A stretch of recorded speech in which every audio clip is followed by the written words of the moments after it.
नमस्कार बच्चों। पिछली कक्षा में आपने पढ़ा कबीर और उसकी साखी के बारे में। आज मैं तुम लोगों को पत्र लेखन लेकर आई हूँ। पत्र लेखन के बारे में सबसे पहले मैं बताती हूँ। पत्र लेखन में भाषा सरल व स्पष्ट होनी चाहिए। आयु और संबंध के अनुकूल शब्दावली का प्रयोग होना चाहिए। विचारों की क्रमबद्धता पर ध्यान देना चाहिए। पत्र का उद्देश्य और विषय वस्तु स्पष्ट होनी चाहिए। पत्र में उसके सभी अंगों का प्रयोग स्पष्ट रूप से करना चाहिए। अब अंग क्या है वो मैं नेक्स्ट में बताऊंगी। अब बताती हूँ पत्र कितने प्रकार के होते हैं। पत्र कितने प्रकार के होते हैं अब मैं जानती हूँ सभी को पता है, लेकिन फिर से मैं बता देती हूँ। पत्र दो प्रकार के होते हैं, औपचारिक और अनौपचारिक। कौन कौन से होते हैं? औपचारिक पत्र और दूसरा है अनौपचारिक। औपचारिक पत्र को क्या कहते हैं? Formal letter. और अनौपचारिक पत्र को इनफॉर्मल लेटर। औपचारिक पत्र में निजी संबंध नहीं होता है। इसमें निजी संबंध नहीं होता है। नहीं होता है। नहीं होता है। और अनौपचारिक पत्र में इसमें निकट का संबंध होता है। इसमें क्या होता है? निकट का संबंध होता है। निकट का संबंध होता है। संबंध होता है।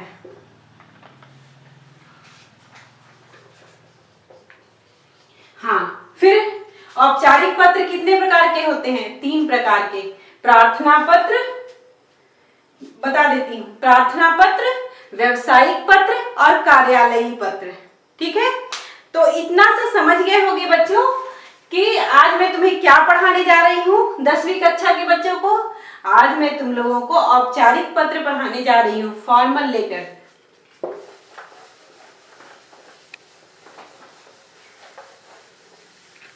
हाँ, पत्र के तुमको बताई थी ना कि मैं बताऊंगी पत्र के कितने अंग होते हैं। पत्र के 8 अंग होते हैं। 8 अंग होते हैं।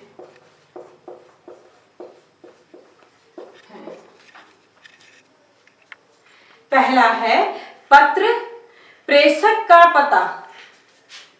इसको इस तरह लिख सकते हो, भेजने वाले का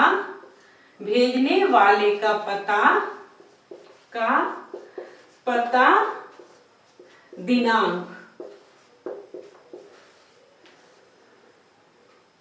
ठीक है, दूसरा क्या है? पाने वाले का पदनाम और पता। पाने वाले का पदनाम और पता।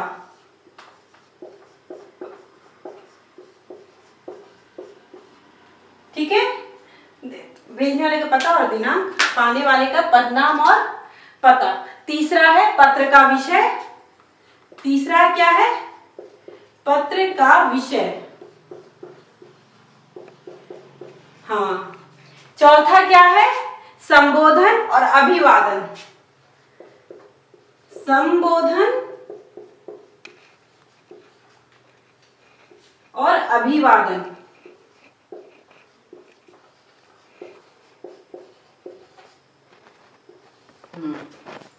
नेक्स्ट क्या आता है? पत्र की विषय वस्तु। पत्र की विषय वस्तु।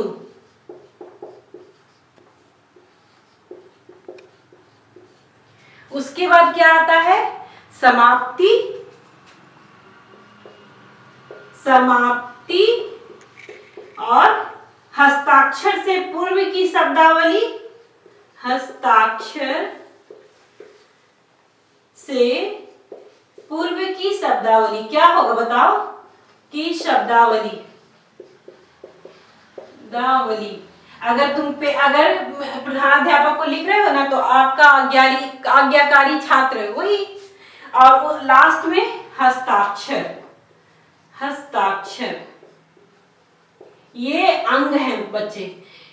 फॉर्मल लेटर में इसको बिल्कुल ही मिस नहीं करना है। ये सभी अंग होने ही चाहिए फॉर्मल लेटर में।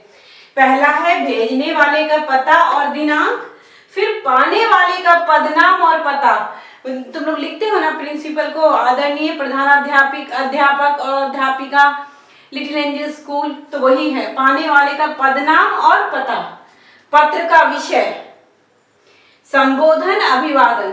पत्र का विषय वस्तु, कंटेंट और समाप्ति, हस्ताक्षर से पूर्व की शब्दावली, आपका आज्ञाकारी छात्र, और लास्ट में छात्र का नाम। अब नेक्स्ट आता है औपचारिक पत्र का प्रारूप।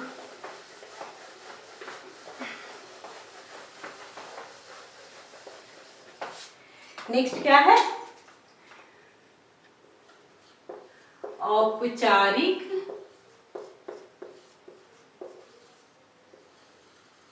पत्र का प्रारूप।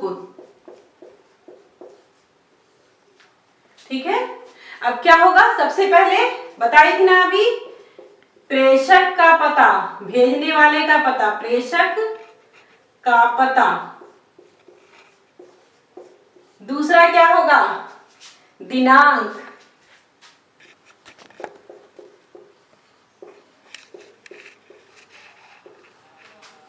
तीसरा प्रापक अधिकारी का, प्रापक अधिकारी का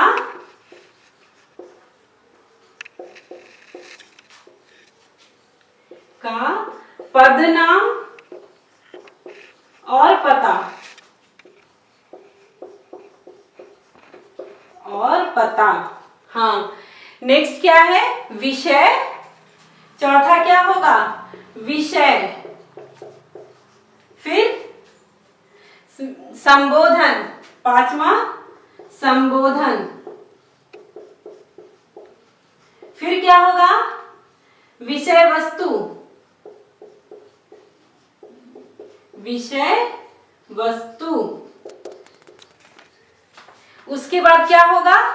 पहला स्टैंजा में, फर्स्ट जो स्टैंजा है उसमें होगा अपनी समस्या का विवरण। क्या होगा? अपनी समस्या का विवरण, समस्या का विवरण। और दूसरे स्टैंजा में आप क्या चाहते हो अधिकारी से, अधिकारी से अपेक्षा। क्या होगा? अधिकारी से अपेक्षा।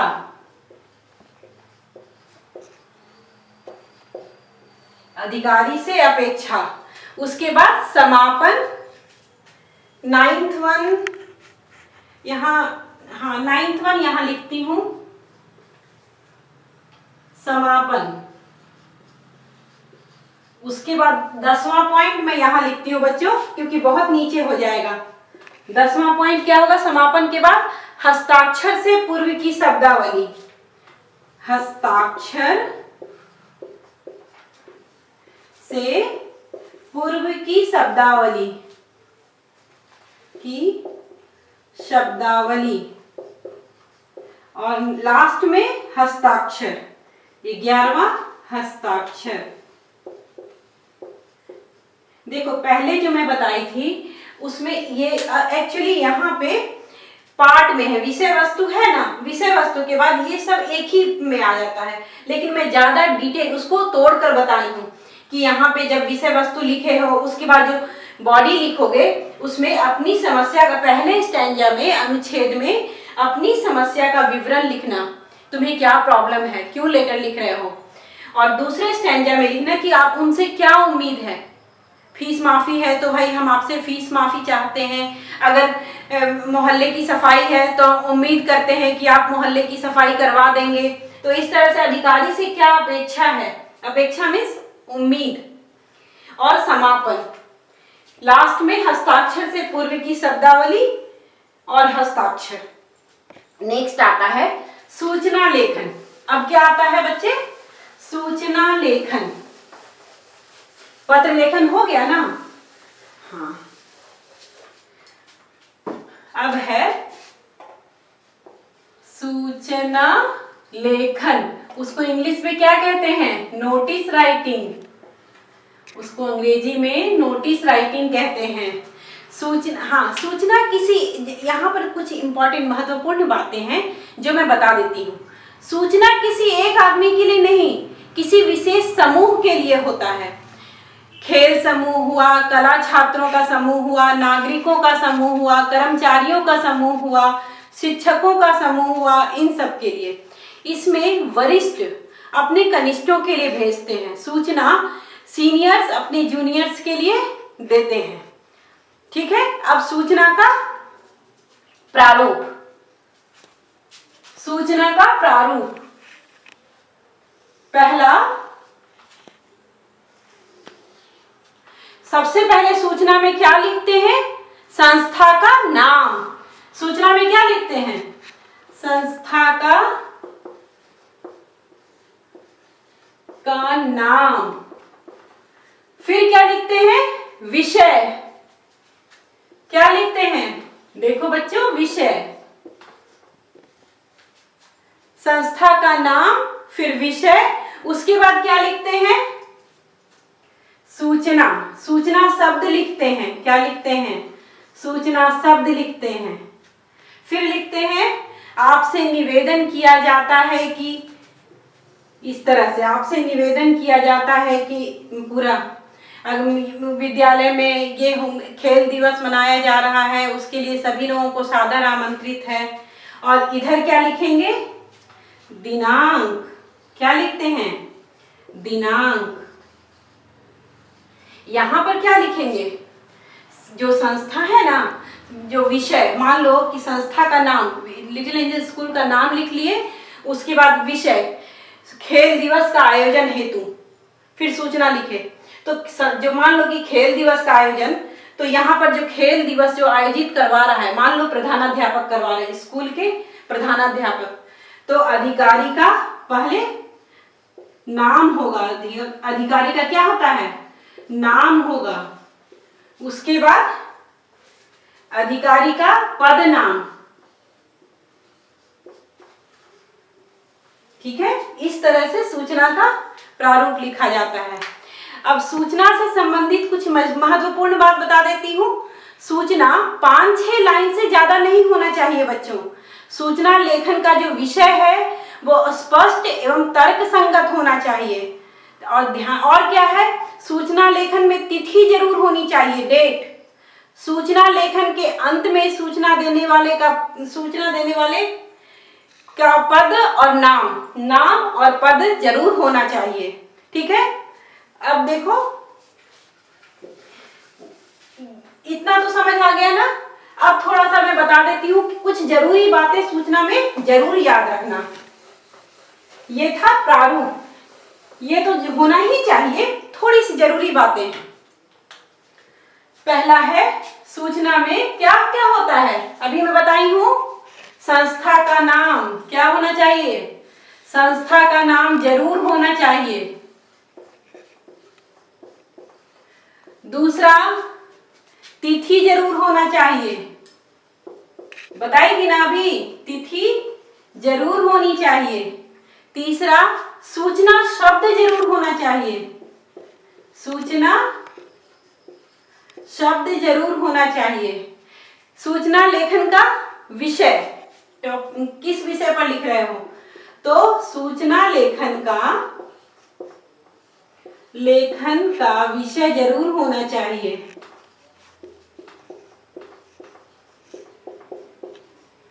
जरूर होना चाहिए। फिर मुख्य सूचना क्या होगा? मुख्य सूचना था ना अभी।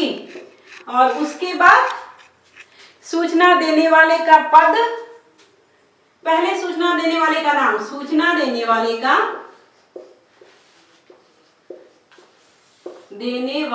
नाम